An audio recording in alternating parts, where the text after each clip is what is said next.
stop negotiating with your teens. Strategies for parents, well, parenting, you're angry, you're manipulative, you're moody, depressed adolescent. That's the title of a new book out by Dr. Janet Edgette, and it is a great pleasure to welcome her to the program today.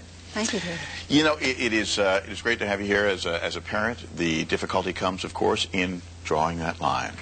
And drawing that line. Drawing that line. That's right. And saying that's where it ends. That's where it stops right here. That's right. And so many parents have difficulties with that for a lot of reasons. I think, for one, we've bought so much into this idea that teenagers do things like that, or teenagers get moody. And what happens is that it's become an excuse for many teenagers to get rude. And so the parent dismisses it as something that kids do, and, you know, they'll say, well, my teenager, you know. Meanwhile, kids snarling and sneering around the house, and the teenager thinks this is okay to do, and the parent says, well, she's just being a teenager. She's just 16. You hear these scenarios and you think that the teenagers are bullying their parents. Well, in many ways they are. In some ways, unfortunately, we've allowed a partial generation of kids to grow up to be little bullies around the house. And they bully not in the way we think of them, the traditional bullies as, you know, physically intimidating big creature, but a kid who'll hold the parents hostage to their need to keep the peace around the house. So they bully the parent because they threaten to become sarcastic or ruin Thanksgiving dinner, or, you know, company is coming over and they'll be obnoxious. And that's the way they bully the parent, to back off and become too careful with the kid. And then they don't parent. All right, doctor, this is not something that starts when somebody reaches that ripe old age of 13, 12, 13, whatever it is. It starts very early. That's right. How do you turn things, can you turn things around? Can you teach a teenage dog new tricks, or older parents new tricks on dealing with them? Sure, and it's the parents that really need to make the first move. And sometimes that first move is saying to the kid, you know something, for years I've been thinking that if I laid low and didn't press issues, that somehow you would see the light or turn things around. But I made a mistake, and I need to change it. And I'm going to start holding you much more accountable for the choices you make. And this is what I'm prepared to do if you do that. Things need to change, and I think I've done a disservice to you. And to sort of give the kid a heads-up talk in terms of how things might change. In this book, it's something like a handbook for parents.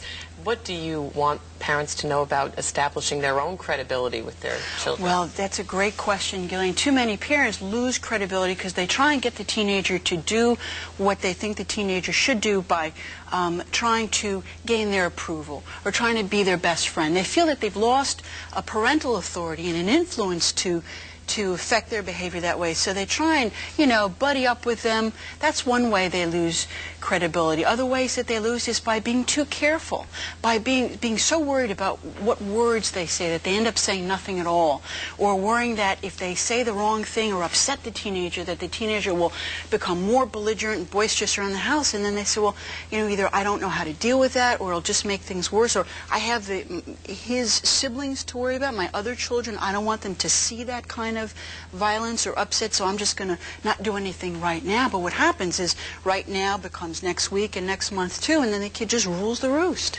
Right. How about getting both partners, assuming it is a two-parent household, big assumption these days in many cases, but how about getting them on the same page? That's sometimes difficulty. For instance, one parent who might be working long hours comes home at night and is so glad to see the kids, and the other parent says, listen, you know, I've grounded, you know, Jimmy from going out to the movies tonight because he did this or that. And the other parent says, look, I only have 2 hours before he goes to bed. I don't want to fight. I'm going out to the movies, and undermines the parent and again does a disservice to the kid. The parent needs to say, look, kiddo, I really wanted to go out with you tonight and spend time, but after what I'm hearing, you know, I can't do that. We'll have to do it another time, and to stand firm with that. The kids are very good at making the parents feel sorry for them, or saying, you know, or negotiating, trying to get, well, listen, how about if just tonight and then next week I won't do this? But I say, no, you made a bad choice. You know, you need to bear the consequence of that.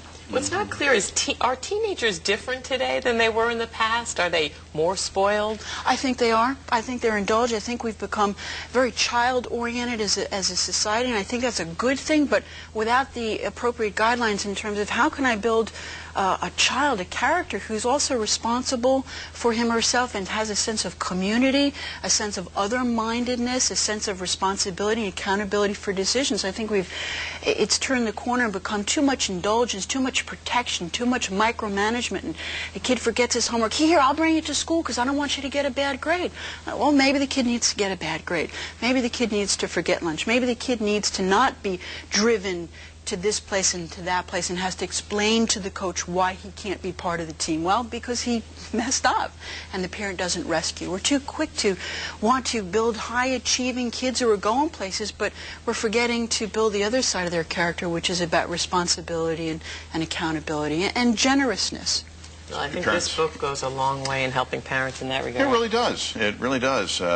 You are not on this planet just to make your child happy. That's right. And the ironic thing is, in developing a child who has a sense of oneself in a world, in a community, a sense of duty and responsibility to other people, that child will be really much more happier in the end. And accountability. And so will is the parents. Yeah, absolutely. And so will the people that the child intersects with. Right. It's Stop Negotiating with Your Team, Strategies for Parenting Your Angry, Manipulative, Moody, or Depressed Adolescent. Thanks so much for being with us, Dr. Thank you very much. Good Appreciate information. it.